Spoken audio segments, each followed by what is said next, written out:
Welcome to the Brewery Report on 8/10/26.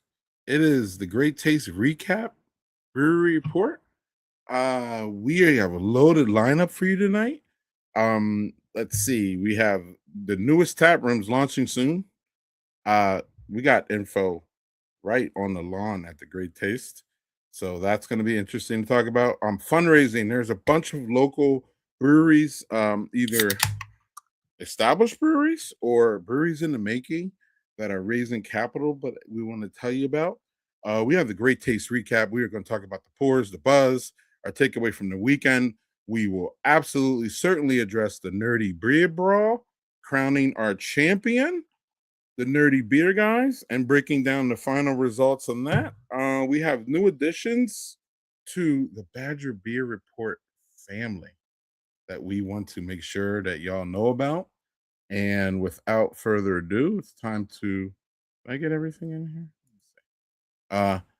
Joining me to break it all down is my colleague, Director of Brewing Relations and Research, and the author of Flights Across America. That is the one and only Joe Guyer. Hi, Joe. How you doing?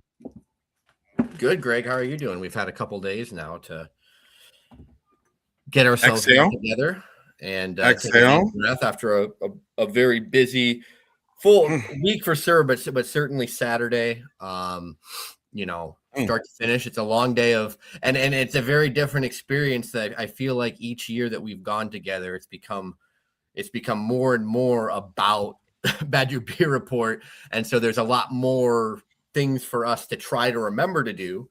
I feel like we did pretty good with our list.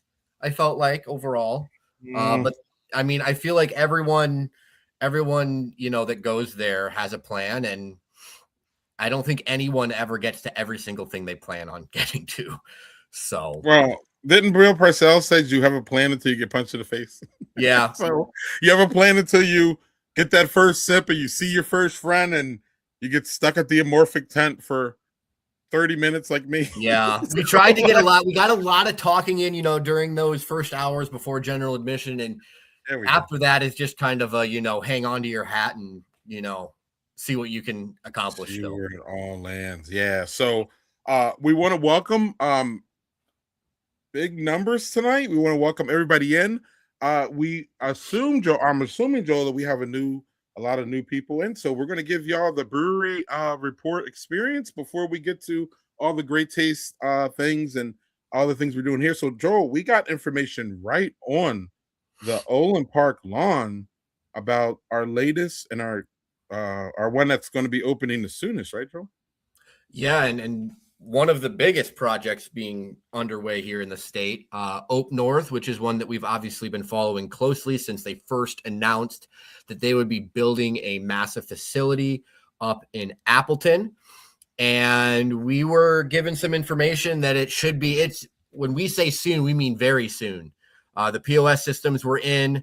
The plan is that the first main tap room is going to be what opens up first, and it's going to be staggered as, is it 4 or 5 total tap rooms, like spread out? I'm blanking on if it's 4 or 5. But either way, it's multiple tap rooms, a huge outdoor area. But our understanding is that at the initial opening is going to be of the main tap room, and that should be coming down the pipeline here very, very quickly. We may even have something, by the end of this week. For certainly, next week we may have some more information. They're probably waiting for us to wrap this up to drop it.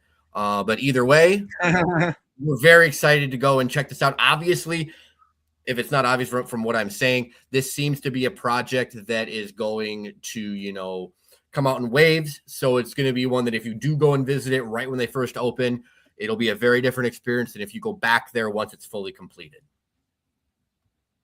Yeah. So some of the off the record that we're going to put on the record here, beer's being shipped there now. We are told 2 weeks, and we were also told. I also asked a specific question because this is so big, Joel. When Oak North opens, what is the percentage of it that it was going to be open? And do you remember what was said, Joel? I think it was 20%.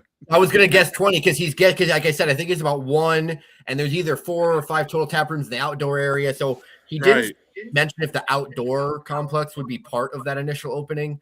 But for sure, obviously, the main tap room is going to be what I think people can go into first. Yeah. So for y'all who are going to go out there, it's going to be tight, and then it's going to be. It feels like it's going to be just an expansion wide. They're just going to be finishing things piecemeal and just opening them up. But that should be happening here soon, Joel. We were told 2 weeks, so let's hope for that. And yeah, any last one, nope, Joel? No, just excited. We will obviously follow along. We will obviously have sharing. We'll obviously share the announcement when that does come. We get up to Appleton. I'm sure that we'll get up there at some point to get boots on the ground. As I said, though, this is one that just because they're opening does not mean that it's going to be the final, project. So we'll have to kind of take that all with a grain of salt. But very excited for them to be approaching at least part of the finish line, not the full finish line, but enough of the finish line, I guess. But yeah, very excited for Ope. All right, and we're going to move across the state here to what I've been affectionately calling, northern Wisconsin is Wisconsin. Actually, we're going to go to the Driftless area, right, Joe? Yep. With our expansion of a brewery that I am big time fans of, Joel. Yep. Turtle Stack, based in La Crosse. We've been following when they first dropped the bomb that they were opening up a new, larger production facility and tap room in nearby Onalaska, which is it's basically a suburb of La Crosse, just to the north. It's going to be over by the Woodmans, I believe, if you are familiar with that area at all. And they recently have been, pretty good about posting some social media updates as they seem to be rapidly approaching, this is maybe an opening timeline here. All the tanks have been in. A lot of the interior seems to be getting done. And then I know they just did a video walkthrough where they kind of showed off some of the, updates and how the construction project is coming along.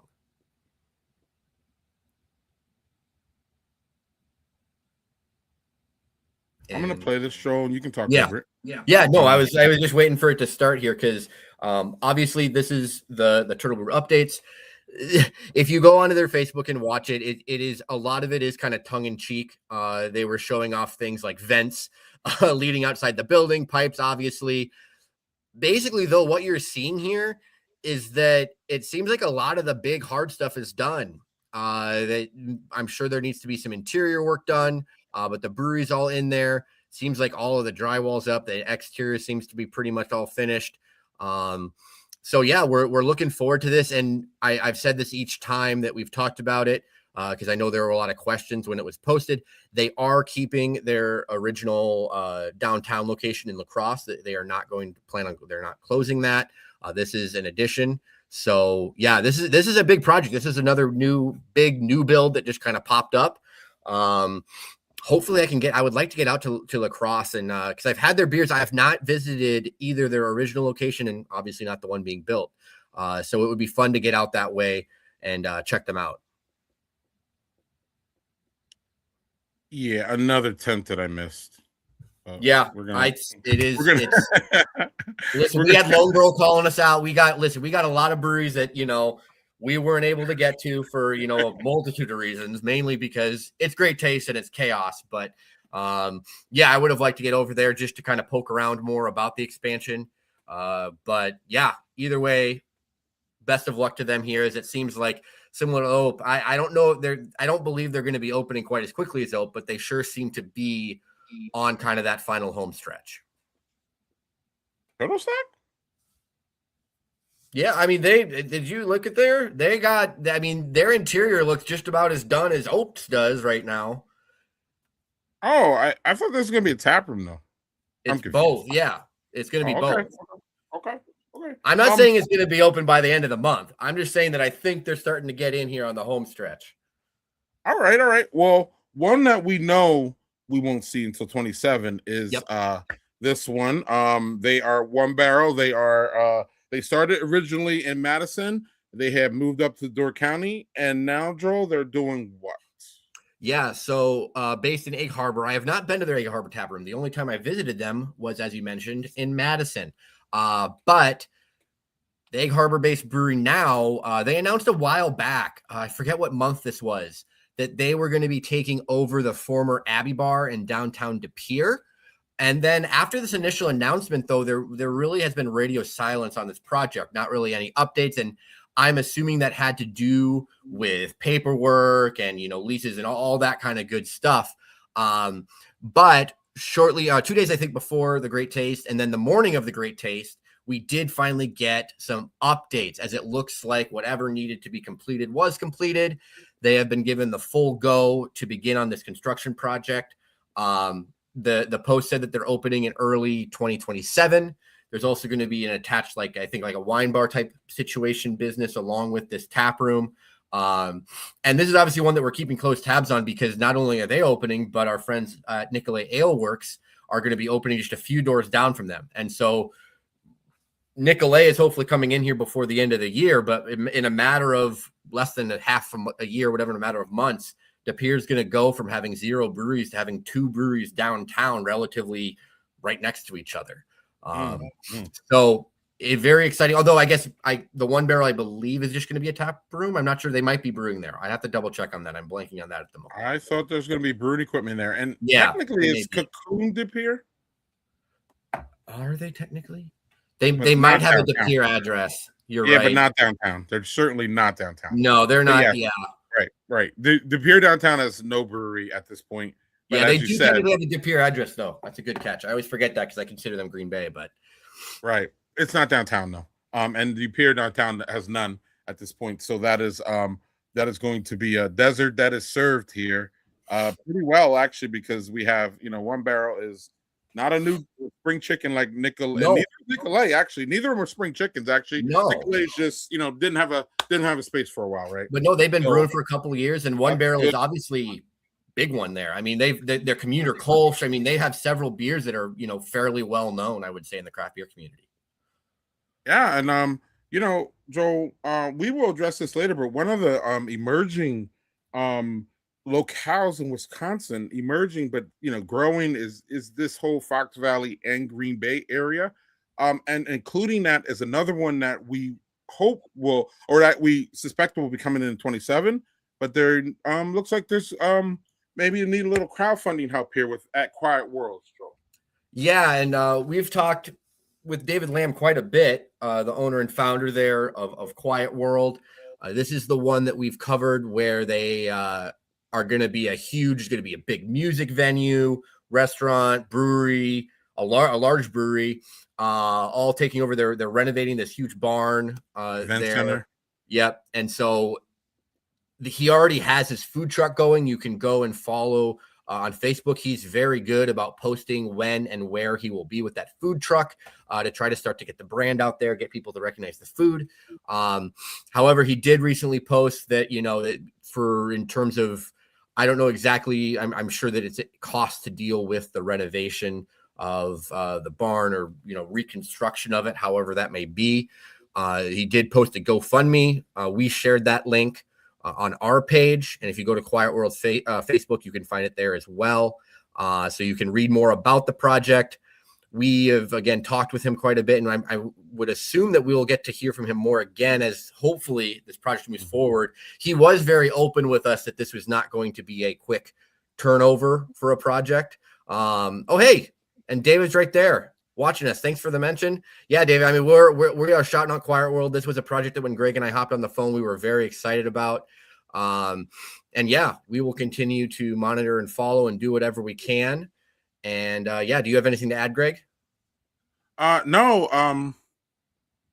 No, and that one's again, no worries, y'all. I still think we're on we're on project to get that in maybe at 27. Things may change. We'll if anything changes, obviously. Yeah, y'all. So here we go. If y'all have any questions, here is his direct line. We have a direct line with Dave. So if anything is imminent, we will be letting y'all know. Now, also, Joe, something that's imminent here is one of my favorite. I only been one stop there. One of my favorite Green Bay breweries. We're still in Green Bay area. We're still in Fox Valley. This is where it's happening, y'all.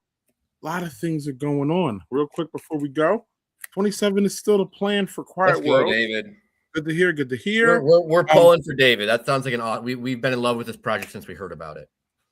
And brewery that I've been in love with since I stopped there is actually Zambaldi Beer. I made one stop there. I thought they were interesting, but they are doing some crap, fundraising in a interesting way. Joel, what is your take on Beer for Life here at Zambaldi? Y'all can find all the information at Free Beer for Life Zambaldi. Here's some of the details, but Joel has some thoughts, I'm sure. I mean, I've seen other breweries do something similar to this. It's not typically something that you would see from us on the Brewery Report, but it is something that is kind of unique here, at least in Wisconsin for the most part, which is why we kind of wanted to shout it out. Essentially, for a lump sum of either $5,000 or $2,500, you can get essentially a beer a day, or a beer every other day, and it says that depending on your beer choice, you'll come out ahead in less than 2 years. Although, according to my math, 2 years, you'd be there pretty darn often to get to that point, unless the pints are much more expensive. But if Zambaldi is your neighborhood brewery and you're nearby and you can take advantage of this, in the long term, this would turn out to be a heck of a deal. So, it is certainly an interesting option for people there local in Green Bay. I know like someone like you that enjoys it, but maybe is not right by, may not, it would take you quite a bit longer to get your money's worth, but it is something that's fun and interesting, and why not see how it goes? Yeah, do you have thoughts on it, Greg? All right, if you're a regular of Zambaldi and you have that kind of money, I would absolutely think about that. Because again, I had nothing but a good experience there. It was fun. It was good. Good beer and all that. I remember their porter was excellent. But yeah, this is something new. But also, it's something that I think you and I should editorially be doing more here. A little bit is showing some of the crowd sourcing that is being done. So this is part of that. And yeah, I think it's great. I think it's fun.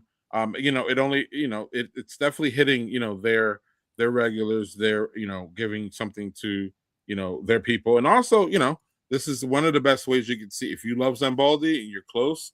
This is one of the ways that you could do to make sure they stay around, is to jump in on when they're asking for help. So, speaking of asking for help, Joe, I wouldn't say they're asking for help, but I would say that help is needed. In our tornado ravaged area of Menasha. We should not be forgetting about them, even though it's been what now? It seems like 2 weeks. I drove through that area. You can see the damage on the highways. It's devastating. It's horrible. But one of our newest breweries, Joel's out there trying, not out there trying. Our newest brewery, Derriere, not only has already, I think, did 2 supply drops from Seymour. There's other things that he has in work up there besides a new brewery.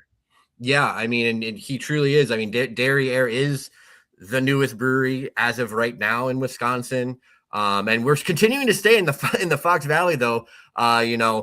Menasha specifically, as you really got hit hard. I know the high school football team in Menasha is having to move their games to Appleton because their stadium got destroyed. It's been a whole mess, I know, for that community. And besides the supply drop, Tad actually reached out to me and talked to me before this drop. But similar to, I know you've seen similar beer drive kind of things where similar to Sierra Nevada, when they had the recipe, the Resilience IPA, I believe it was, that helped raise money for the wildfires, where they essentially had a recipe and anyone could brew it if they were, donating a portion of the proceeds to, an organization. And Tad has put together the Neighbors Helping Neighbors Ale. And he has posted the full recipe open to, Wisconsin breweries that are wanting to brew it. And then there's a list of suggested organizations that you can donate to in that area. So you can also, I know they have, so besides the Derriere Facebook page, he did make a Facebook page specifically for this campaign. You can also reach out directly to Tad, I'm sure. He is very interested in getting this going and would love for any breweries that would like to support him with this. Well, not support him directly, obviously, but support the communities there. So it is going to a really good cause, going to community that certainly needs it. And yeah, just a really cool thing. It's fun not to see, a new brewery essentially trying to step up to the plate here and do something to help rebuild the community that they are close to.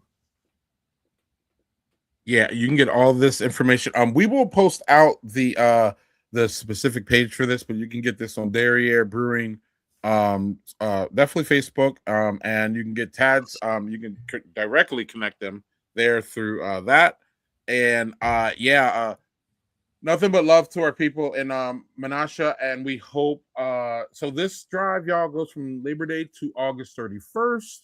So we hope to see after the buzz of the great taste end out here, that we could start getting serious about this. So this is a very interesting thing. And from our newest brewery. So he's coming in community strong, Joel, and you love to see that. So yeah, shout out to Caleb. Great. Nice, Caleb. Nice. So, Joel, seeing Caleb here, it's a really great segue to get to what I'm sure all of y'all want to hear us talk about is the Great Taste of the Midwest Saturday.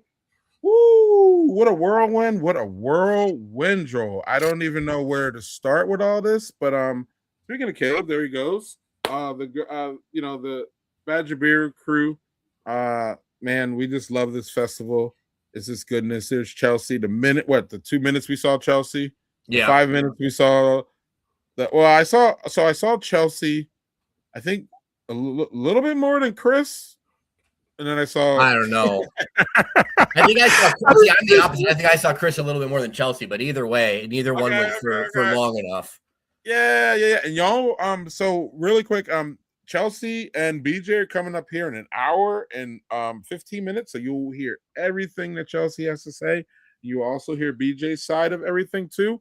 So but Joel, so some of the things that you talked about, Joel, or some of the people you met, let's get Joel's recap.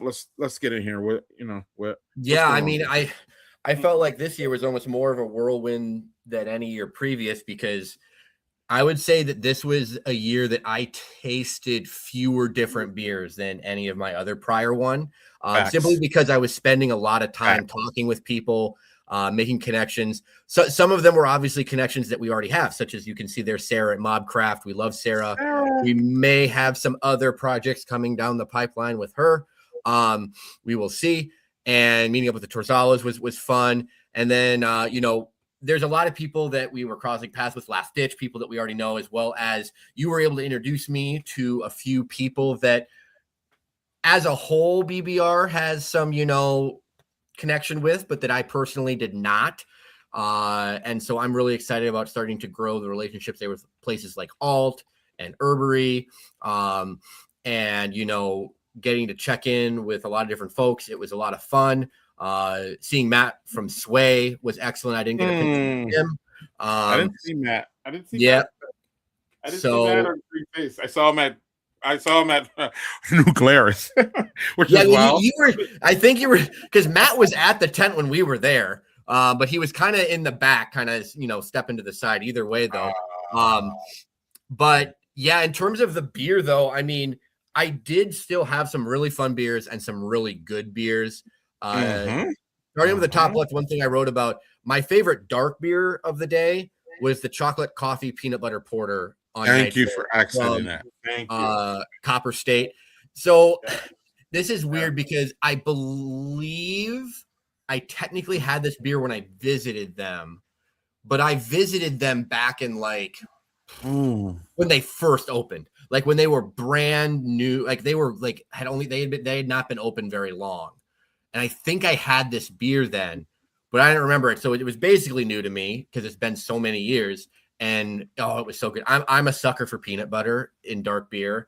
And the peanut butter I felt was the strongest flavor and aroma, but the coffee and chocolate kind of swirled all in there too to provide some nice balance, and kind of keeping you on your toes with that. And yeah, it was just delicious. That was my favorite dark beer. One that I wanted to shout out, because I know that we've talked about some different IPAs, from Amorphic, I know the Fond du Lac one, and I think got mentioned. I don't know if you've talked about Smooth 85 on any platforms yet, but this was from Burrow. And the reason I had to seek this out, I had put this one in my Great Taste preview because a couple weekends ago they had won the People's Choice Award at the Wisconsin IPA Fest here in Milwaukee at Third Space Brewing. Yes. And so I had to go and get it. And this one, and I remember this one very distinctly because this was one of the early beers. This was one of the first ones that I had when I got in there.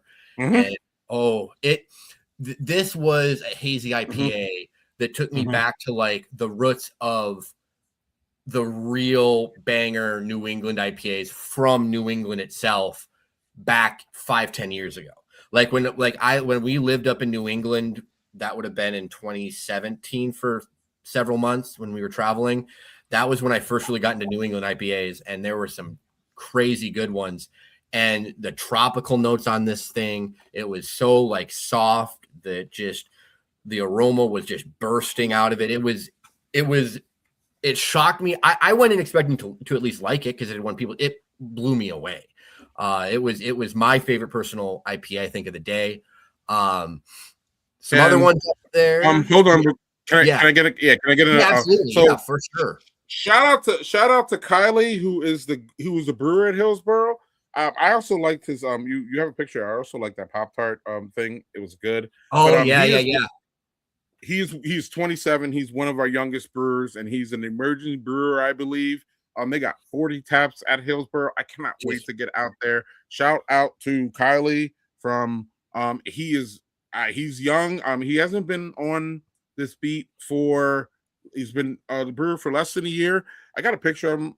We took a picture of him. I ain't gonna get it up, but I'm fully impressed about what Hillsborough's doing. I kind of always have been, but he put them on the map there with winning the People's Choice Award, which is won by I believe numerous times Venture Brew Co.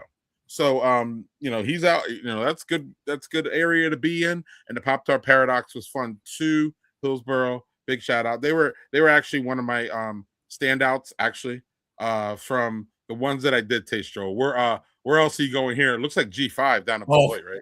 G5. So this was the fun beer, I would say.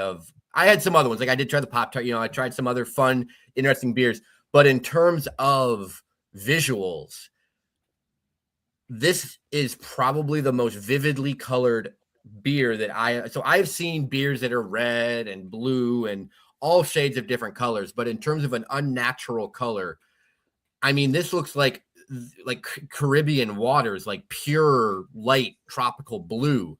And this was one of 4 sours. They had 4 sours there that were themed after different like sweets or candies from I think the 90s. And the one I had was the blue raspberry dipstick. And I loved it. But I'm going to tell you right now, if you're not into like tartness, this was not the beer for you, because it packed a pretty good punch in that regard. The blue raspberry flavor was huge. I would have enjoyed, this was one of the ones that I probably wouldn't have needed a full pipe. I would have enjoyed sitting down and having like an 8-ounce half pour of this, and really getting to dive into it. So that one was really fun. I think if I'm reading on the sign there, I know. Sorry. No. Pull that back up. I think creamsicle, cherry limeade. Which one was it?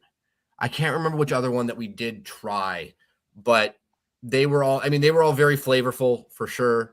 And I'm now realizing that I do have another dark beer on here to mention, but it wasn't my favorite from that brewery, which is probably why I wasn't considering it for the chocolate coffee. But the bottom middle picture there is from Sway. And Kayla, like that's what I was saying. Like I was thinking dark like porter, but this dark lager from Sway let me find it here. Yeah, Where the Dark Wind Whirls. And it was fermented in an oak lager, and it was served via a gravity cask. I mean, Matt just knocked it out of the park. I don't know what to say about that. I would say though, my favorite beer from them was actually the County Pine, which was an oak fermented saison brewed with locally foraged white pine candles, which are kind of like, I think, the new growth type of thing. Apparently it's similar to like using the spruce tips type of thing. I never heard of this, but I was looking into it, and this was one where I am a sucker. I love pine in like beer. Like if you use like the spruce tips, the piney notes, but it has to be done properly. It can't just taste like you're eating a pine cone. And this one was done expertly. The saison was still definitely there, but the pine notes shone through. It was just immaculate. Those were both ones that I had at the second half of the fest, and they still just stuck out so much. I am going to get up to Sway here soon. I mean, every time I have his stuff, I'm just so impressed. It was excellent. I was going to say before I hop on to the last one, I'm going to shout out. Do you have anything else that you want to throw in with Sway? I know that we fanboy about him, but it is what it is.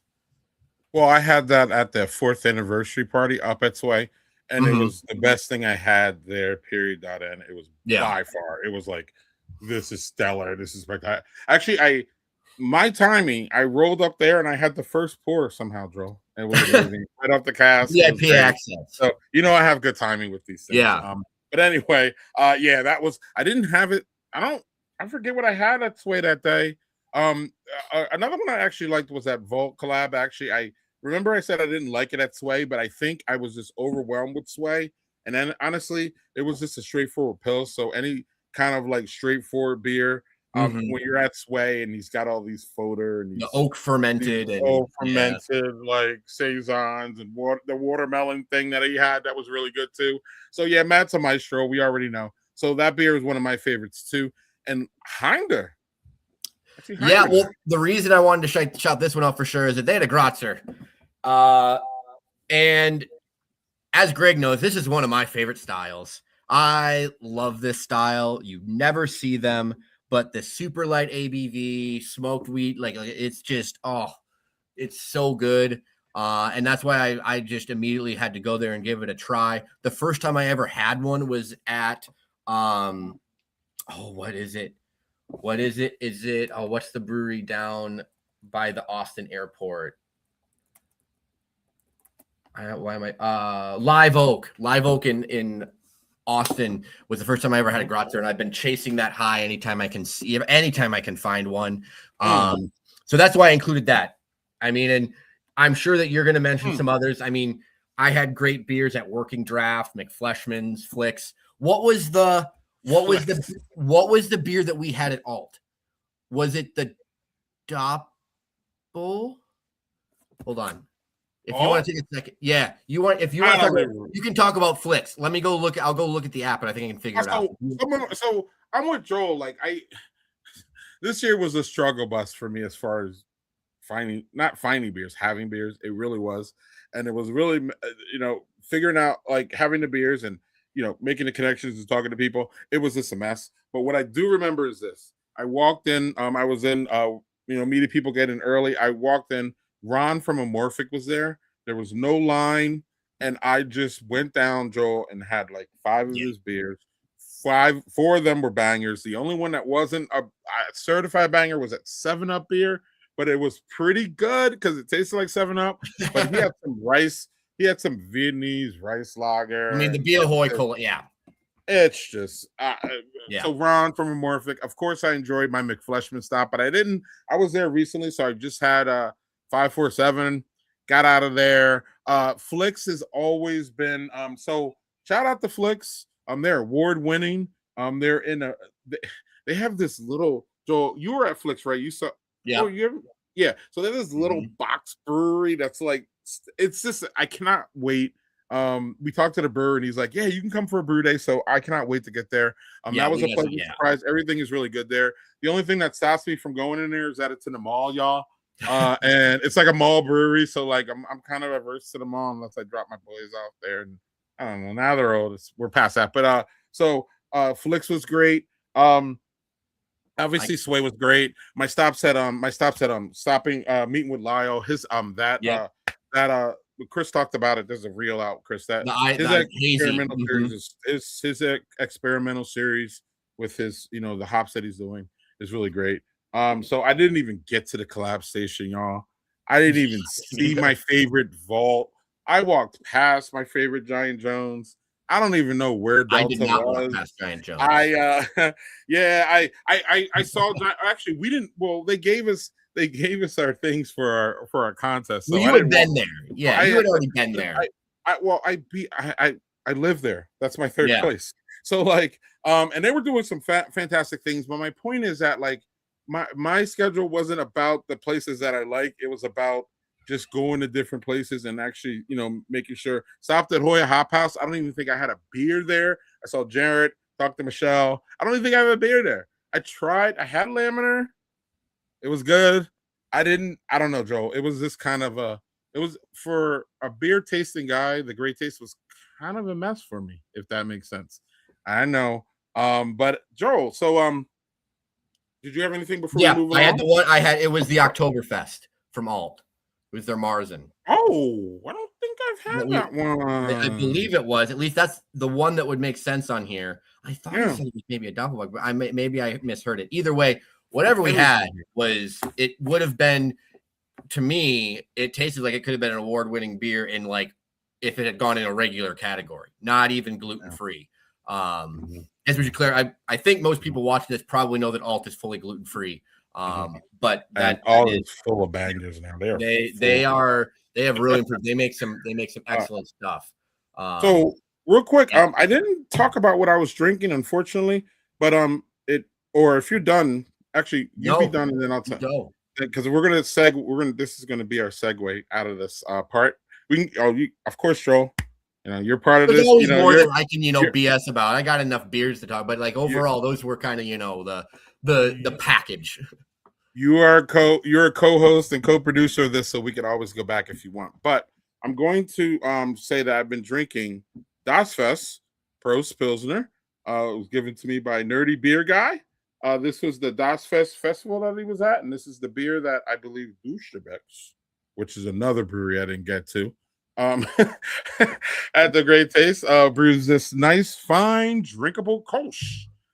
So that leads us to Joel, talking about the Nerdy Beer Bash Brawl, y'all. That the Nerdy Beer guys won. They got more votes than us, y'all, with their Borco Pop Bomb Pop, which was a fun beer. It was I actually think they nailed it, Joel, as far as like, getting the not being too sweet and not being too, sour. It was drinkable. It was great. I loved our beer, which is a Shoreline Picnic Table. For the record, y'all, y'all can go to, you got to get the Topsy Turvy really soon. They brewed a small batch of that. The Shoreline is going to be out and cans coming soon. Joel have that information. It'll be available at Deadbird tomorrow when they open on Wednesday. And yeah, man, this was fun. It was good to promote the brewers that are involved. I'm a fan of both of them. I still have not been to Deadbird, so we're gonna do that really, really soon. I was at Topsy Turvy recently. Really fun place in Lake Geneva. Lake Geneva is a madhouse in the summer. I ain't even know. Y'all didn't warn me, but this was fun. It's always fun to work with the Nerdy Beer guys. We are new friends. We are basically a new partnership and new friends with them. They were just the most gracious bunch of people to lose to. Since I was the only Badger Beer person there taking the L, they were gracious, fun, wonderful. It was a good time. Shout out to them. Shout out to the Great Taste for hosting us. And that's it. This is our concession speech, if there is one. We will be back next year to kick y'all guys' butts. But it was fun. Russell's a great guy. I loved all my time with Nick. I love all my time with Russell. I enjoy all my time with BJ and Dave and the Nerdy Beer crew. So on that, I'll let you take the floor on this one, Joel. Yeah, I mean, it was both beers were very good, and I think that's what it comes down to. I think it was also very much a learning experience for us in terms of how to do a voting at a beer festival and how maybe not to, in terms of getting people to vote, because we really didn't get many votes at all. And so it was also kind of an egg in our face trying to make it easier for you folks next year, because we did not have many people vote on this. Right. But either way, the one thing that I will say is that I still will go down with the ship with loving my beer, but if I were like what did impress me though, as you said, was that this beer was just really well made. It was a better true beer than I thought it was going to be. I figured it was going to be a little more on kind of the trendy, kind of fun side of things. And really, it was just a really darn good Berliner Weiss that had some subtle flavors in there of kind of that the raspberry cherry kind of going on in there. And it was very good. It was very crushable. I would have drank a pint of it for sure. And yes, you're talking about Portos, right? You're talking about Portos. Yes. Okay. Yes. Yep. And then on our side, though, if you want to go and try our delicious Shoreline Table beer that I think has a little more flavor than even we anticipated, at the 3.8%. So you can go and drink 3 or 4 of them. Besides it being on tap at Dead Bird, it will be, Nick told me it's getting canned on Thursday. So by the weekend, you will hopefully be able to go in and pick up cans to go with that beautiful, beautiful can art. It is my favorite artwork for a beer that I've seen in a long time, not just because I helped with, a couple of the design aspects. The Milwaukee flag thing was all them. Like I had like kind of the picnic table and the fishing pole kind of thing going on there. But having the Milwaukee flag kind of subset in there was just chef's kiss. It's beautiful. And it turned out really good. It's a very interesting beer as you kind of let it, as if you were drinking a whole pint of it. You let it warm up. We'll be going down there probably Friday because it's one thing to drink some splashes of it. I'm going to sit down and have a pint of that beer. I'm going to buy some cans to go so I can share it with some neighbors and my dad. I'm very proud to have been part of that, big part of that process. And looking forward to next year. It'll be fun to see if we'll have to choose kind of a different category, rather than not just doing a summer crusher again. We'll have to pick a different target or something of that manner. But either way, was a lot of fun. And I think most importantly, both beers were good. I think it would have been, if one of the beers hadn't turned out, it would have been a little more disappointing, but both beers turned out to be very, very good. So it was overall, if we can figure out the voting next time, it'll be even a bigger success. And I'd like to say again, thank you though to Deadbird, to Topsy, and to Nerdy Beer Guys, everyone that was part of this kind of collaboration project, multiple collaboration, however you want to define it. It was a lot of fun, and I know that we're both looking forward to next year. And I will add thank you to the Madison Homebrewers and Tasters Club for the prime location for our tents, putting them together, cooperating totally. Shout out to Doug Randall and everybody else who enabled that and to happen. And cheers to that. Well, one of the things is we do one of the things we do with the brewery report, y'all, is we have a tip of the, what is it called, Joel? Fun fact of the yeah. So I'm gonna do this one. Normally Joel pulls out some brewery fact out of his head and places in front of him. Greg's gonna do this. Shout out to Mark Schnepper. Anybody who knows anybody who's in our club knows Mark, former president of the MHTG, gave me this information this afternoon. But this is what the Great Taste looked like in '87, y'all. The first year, it was $5 to get in. The organizer was Carol Tollefson. It was 250 people to 500. It was at the Italians Workingsman Club. And Joel, do you know any of them breweries there? I mean, we know some of them, but look at that. Yeah, I mean, Capital, Leinenkugel, Summit, Sprecher, but then Millstream, that's down in Iowa. But yeah, I mean, obviously there has been some changes and some minor growth to the Great Taste since that initial year. Yeah, I mean, it is kind of interesting to see where it's came from, and they probably, if you had told someone in '87 that it would grow and you told them how many different beers and you told them there was going to be a Pop-Tart beer, and a blue raspberry salad, like they would have had no idea what you were talking about.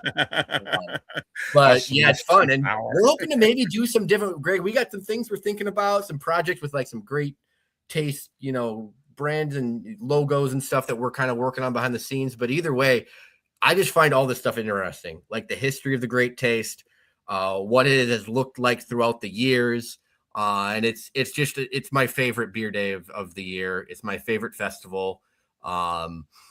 And yeah, just shout out to the entire, as you already said, the Homebrewers Club, just everything about it. It's so well run, which I think is one part. We talk about how great the beer is, how great the setting is, and how great the people are. Well, it's really well run, which is what helps make it feel that great of a festival too. I mean, they've really got this down to a T.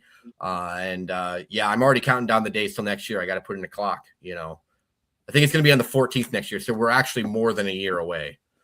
And so that on that graphic, y'all, you saw Capital. Capital was 1 year old. Capital turned 40 this year, and the club turns 40. Or I'm sorry, the Great Taste itself turns 40 next year.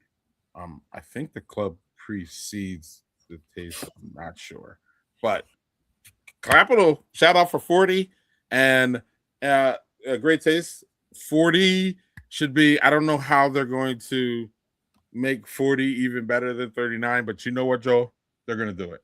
So shout out to our brewing partners, our current brewing partners, Deadbird, Inventors, Sunshine, and Topsy Turvy.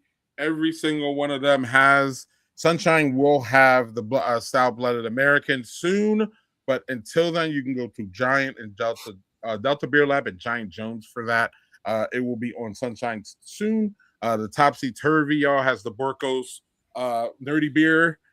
Inventor still has 2 of our beers on tap: the Malted Milk Bowl and the Aluminum Flow. And then we also have, as Joel said, Joel, you might be able to catch Joel sucking down some Shoreline table beers this weekend. He's gonna probably tell us when he's there. So if y'all want to join, but we want to shout out, and we just have the best partners, Joel. And y'all can find all those tap lists on our Facebook page. Every day we put out a tap list. So with that being said, Joel, this is I love this. I know this is Joel's favorite slide, or one of our favorite slides, which is just a quick look at all of our collaboration beers. Obviously the two, obviously Stout Blooded is from the summer mashup. Oh, breaking news. Okay, y'all. Oh, there we go. See, this is why. See, you got industry people watching, so you know that this stuff is. We got industry people providing us with real-time updates. So shout out to Caleb, and I think we clarified.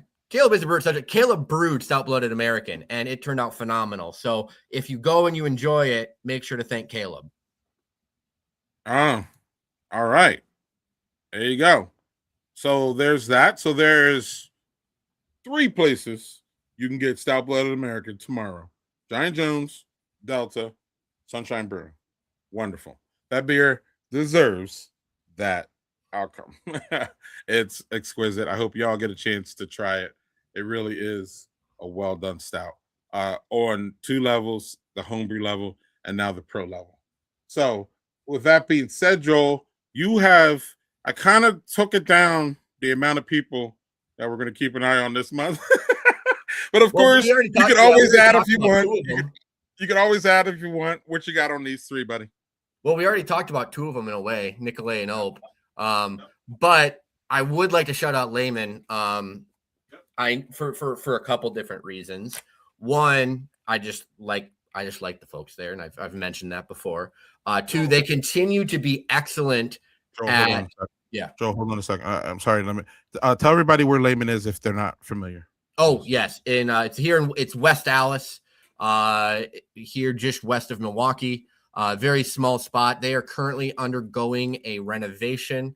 The old bar building that they're part of, there's kind of a adjacent space that they are building to increase their capacity. And it has been it's been a larger project than I think they maybe anticipated.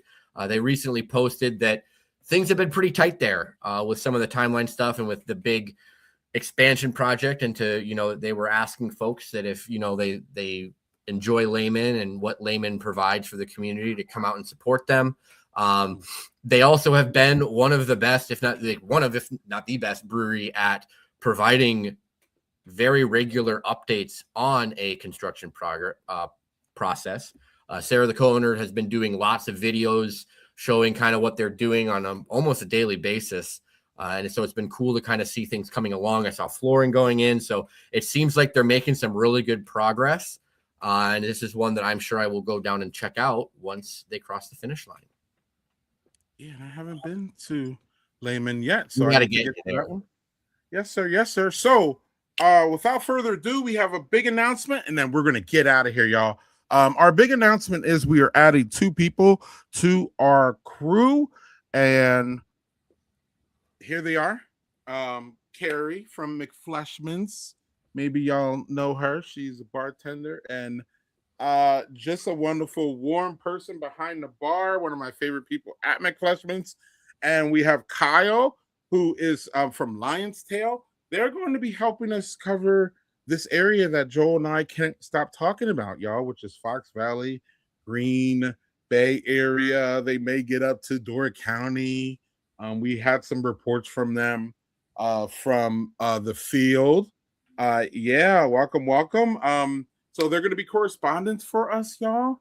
And if you see them out and about or working at their places, please shout them out and tell them hi. We love Lion Sale. Obviously, I love Lion Sale and McFleshman. So it's going to be fun having correspondence there. And Joe, we need all the feet on the ground with Ope and Nicolay and Quiet Worlds. And I mean, One it's just Barrel. right. We had recently, within the past year, we've had Volt, Gnarly Cedar. It's just what we got some Baldy giving away beers for life, not giving away, but you got to buy beers for life. We have even in the outskirts of Green Bay with Stubborn Brothers and Derriere coming in at Station 1, which you and I have recently both been there in the past year, and we love it.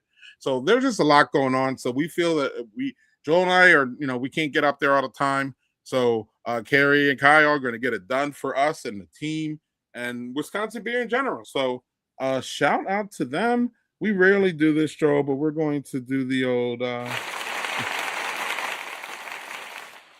All right. So without further ado, y'all, welcome Carrie and Kyle. You'll be hearing more from them probably through us, but they may show up on the content. We don't know yet. Joel, really quick here. Any August anniversaries you want to shout out before we get out of here? Yeah, I don't remember if we touched on this last time when we did this, but either way, our friends at Deadbird, I think, are, someone that we want to shout out for sure. I know 608 was a very popular stop at Great Taste, talking with some different people. So, and obviously one of the OGs, Sprecher, older than I am. So, yeah, and I did my first visit there. It was something. Going, remember we did this before because they were like, wait, what do we got on Bibulus there for unfortunately? Yep. Gathering Place, shout out to Black Husky. Okay, cool, Joel. So Joel, you want to speak to this real quick? Yeah, just quick, since we haven't had an opening or closing, same numbers as when we just saw you guys here recently. 274 statewide total, 207 operating breweries and then offsite tap rooms, 28 under the other/contract category. Yes, sir. Yep, nothing major there. And Joel and I have been tracking our stops this year just to show y'all where we've been. I've made 90 unique stops in Wisconsin. My last one was Vintage East on Friday. So there's that. I made 90 stops. Joel's made 30. With Wisconsin, Joel's probably made way more outside of Wisconsin. And we have 120, Joel, for the year. Well, and we should clarify this is again just for this year. You and I have both been to I think I've been to 200 some in the state total. So this is just tracking this year, just so people watching know that. Right. The calendar year. We have a map, y'all, for our other stops. We are 40. We have 42 that Joel and I haven't been together. Other than that, we've covered every brewery but 42. We're going to work on doing that. And lastly, and certainly not leastly, 1 free month of Patreon. We had this up again at the tent. This is your opportunity, everybody watching. This is our gift to you. It's our anniversary that we first had this out. It's for people if you want to join. Greg and I both do a multitude of different articles on the Patreon. I put a lot of time and effort into the weekly newsletter, delivering news, events, beer releases, Q&As, brewery of the week, all sorts of information that comes straight to your email inbox every single week. And yeah, we're doing a lot of fun, a lot of exclusive video content goes up on Patreon. I just recently posted another exclusive flight school that you can only get as a member of Patreon. So Who's that we would with? love your support. And Who's for that with, now, Joe? that support is Hold on, free. Joe. Yeah. Who is that like latest flight with? You can tease it, right? Yeah, I can tease it here. Hold on. What? I forget. Because I forgot. We both forgot. So also while Joe looks for that, I will say that another thing is rumors and tips or rumors that you don't hear. I'll throw one out there right now, but this is one that everybody's heard. There's a prominent brew pub in Appleton that's looking to expand. That's all I will say. And I think most of y'all know who I'm talking about and whatever. And if you don't DM me, I'll tell you. But it's a rumor that everybody knows. But you will get rumors that not a lot of people know in our Patreon. We do have a rumor mill, and then the Runaway. It's the Runaway Micropub and Microbrewery, Nano Pub and Microbrewery down in Burlington. I had a really fun time. They make some great beers down there in downtown Burlington.